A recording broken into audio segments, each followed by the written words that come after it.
This week, what we're going to be talking about on InSecurity TV is the fact that I got a phone call the other day from a scammer, and this scammer was telling me that my electric bill was past due.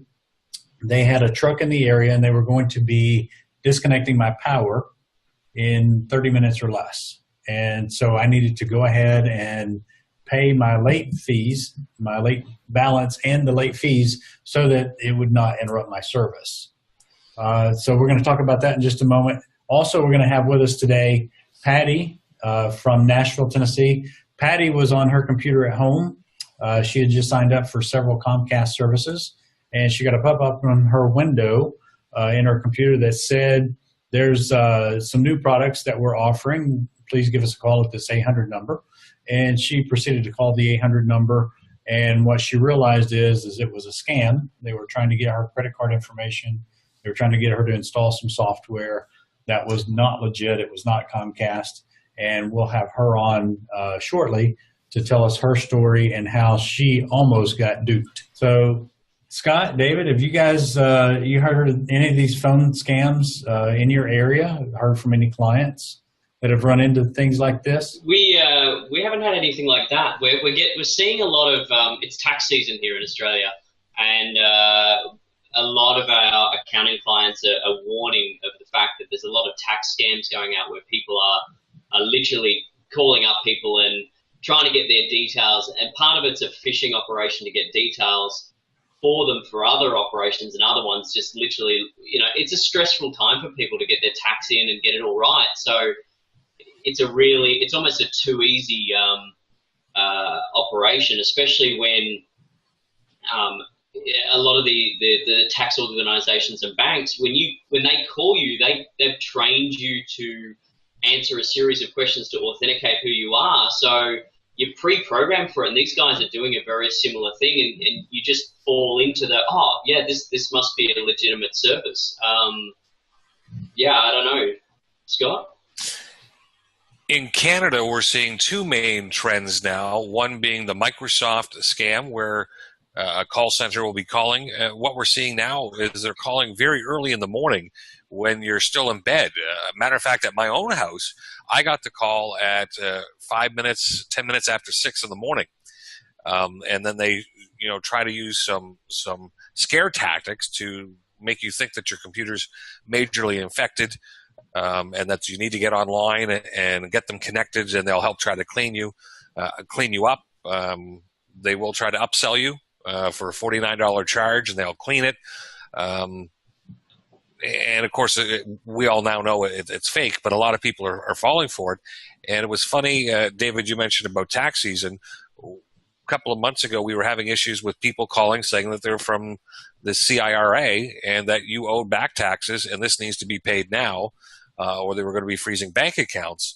And people were getting very susceptible to that. So between the phone calls and an uptake on website stuff, as Charles alluded to earlier, where he's going to have someone talk about it, of people trying to pull you in to give up information or make payments.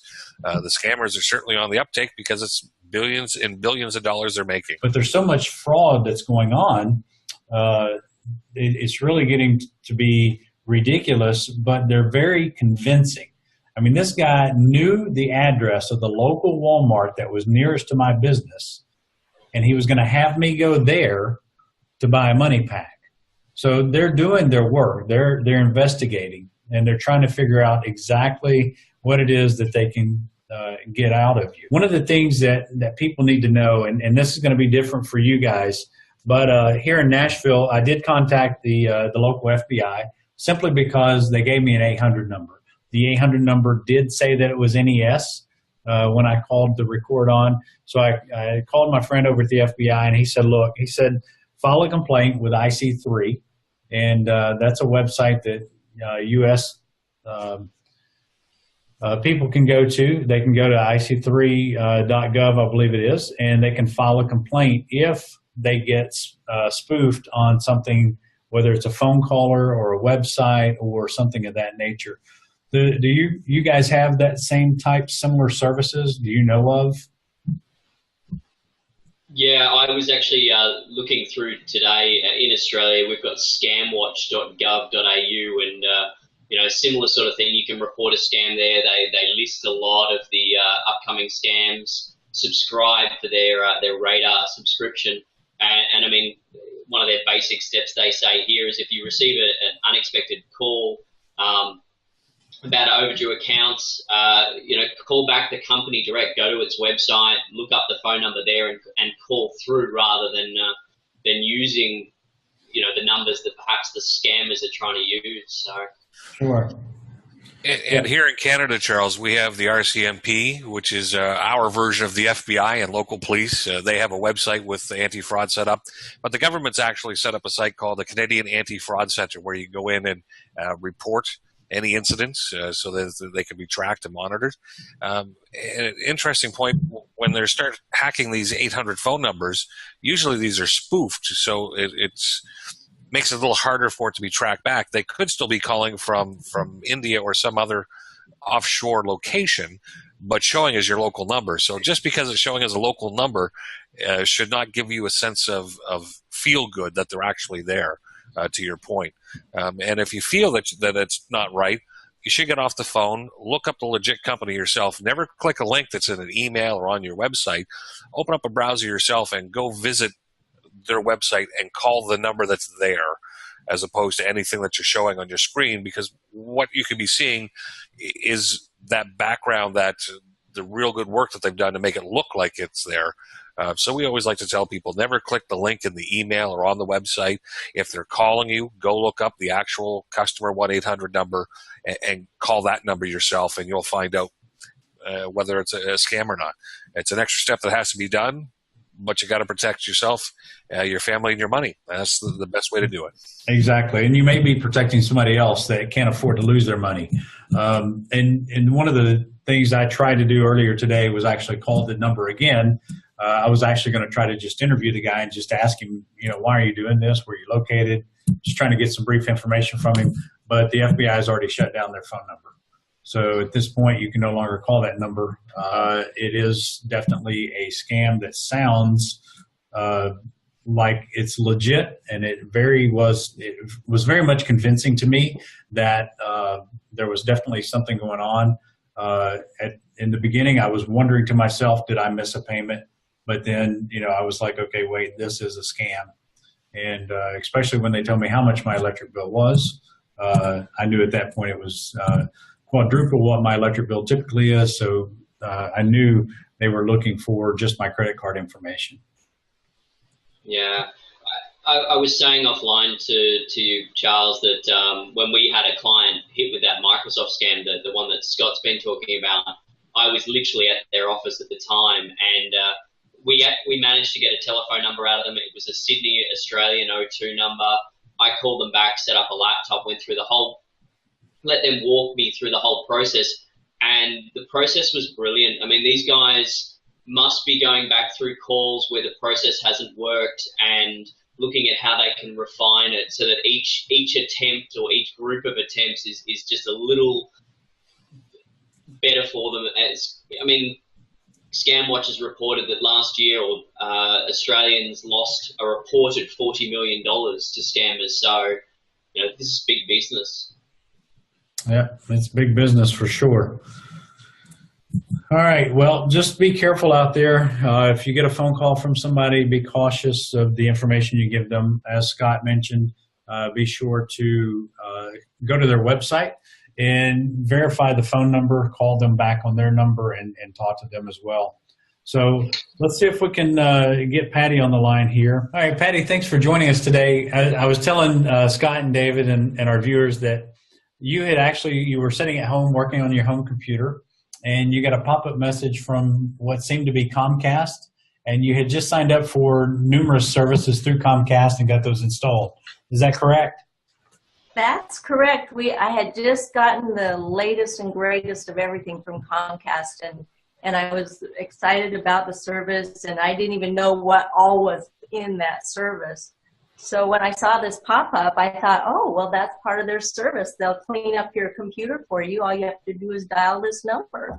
And so I was a little skeptical, but it looked really legit. It looked like their logo. It looked really legit. So I called in and they said, oh yeah, we can do that for you. And they logged into my computer.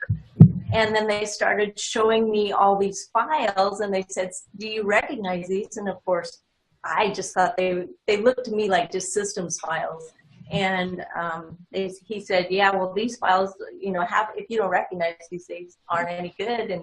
And he said, for $200, we'll go ahead and we'll clean up your computer and it'll run fast and, you know, you'll be safe and secure.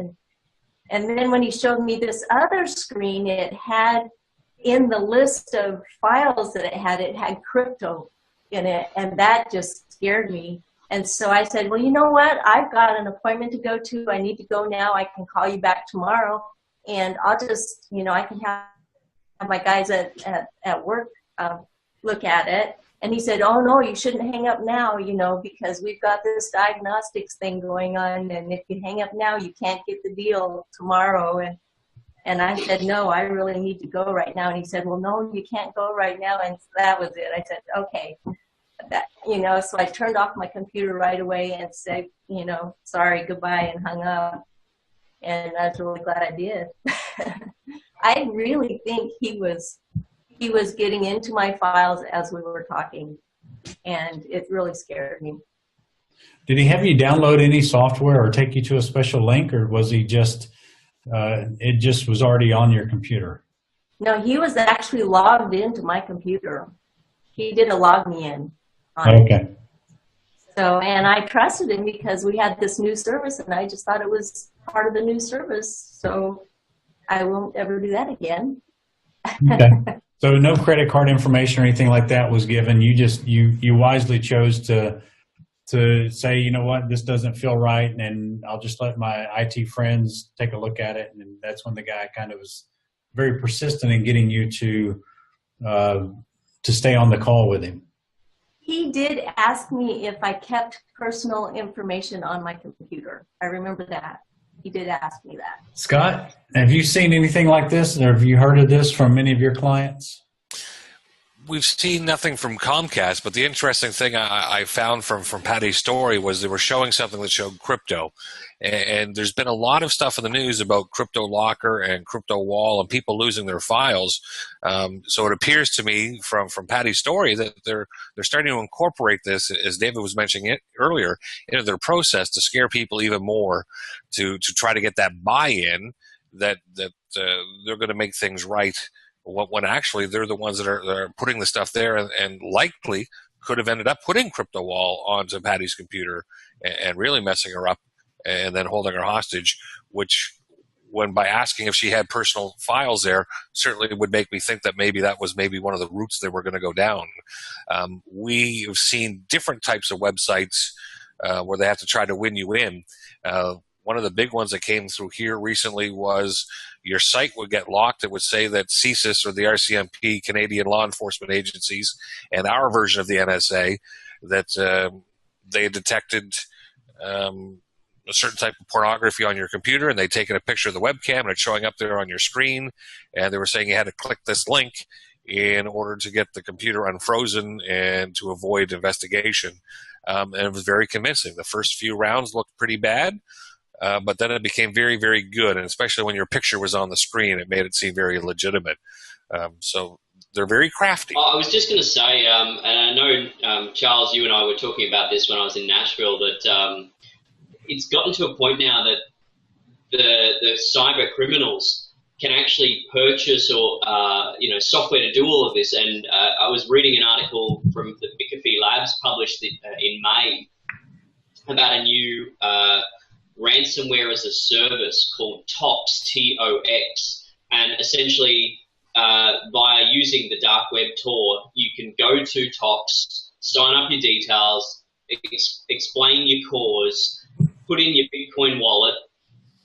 Anyone you get, so if they use this on Patty, they get an 80% cut of the takings, and 20% goes to the software author.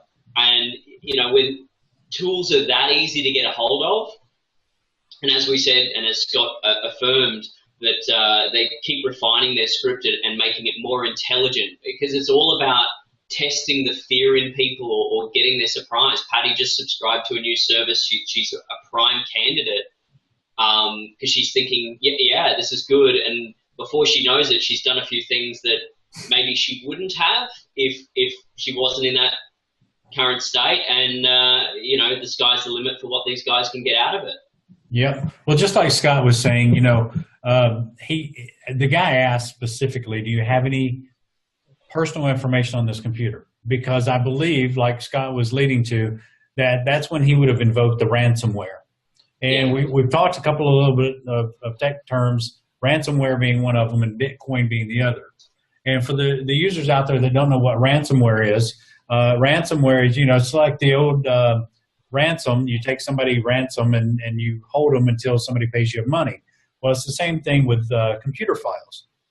So had Patty said, yes, this is, you know, I've got a lot of personal documents on here and, you know, grandbaby pictures and so on and so forth, he probably would have unleashed ransomware. It would have locked all the files on her machine, encrypted them, and only he would be able to unencrypt those files until she paid the ransom. And how he would have paid the ransom is one of two ways. Either they would have given the credit card, not likely because they don't want to run a charge through because now the bank can track who got those funds. Instead, he probably would have demanded Bitcoin, which is an internet currency that is alive and well on the internet. And there's numerous Bitcoin banks online. And that's a whole new scam and a whole new topic for another day. But it is an online currency that you can actually purchase using regular money. I guess the lesson from this is two things. Number one, back up your data. Make sure that you have copies of everything and you back it up frequently. Number two, if you're unsure about who's calling or what you're clicking on or what the person on the other end of the phone is trying to get you to do, it might be best just to disconnect or hang up. And Patty, you know, you did a really great job by disconnecting your laptop and shutting it down because at that point, you've killed all access to your machine from a remote location. So you really did the right thing there, and I applaud you for that. Unfortunately, some people leave their computers on and the infection starts growing and it gets worse from there. David, Scott, any last words of wisdom on these topics today? I was just going to say, just be careful. I mean, I was in a courtesy bus for a local car dealership the other day. I was having my car serviced, and the driver started talking about the fact that she bought a brand new mobile phone, and within 3 days it had popped up and said she got a virus.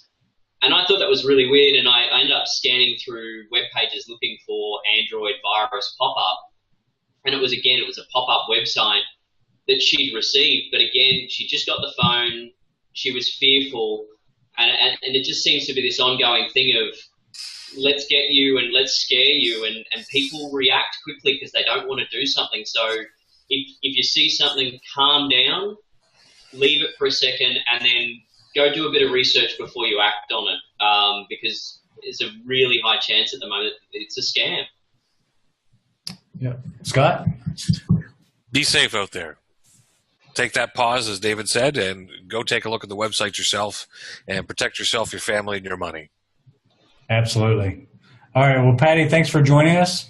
David, as always, it was great to have you on. Scott, you as well. And look forward to chatting with you guys later on. This wraps up another edition of InSecurITy.TV. Thanks, guys.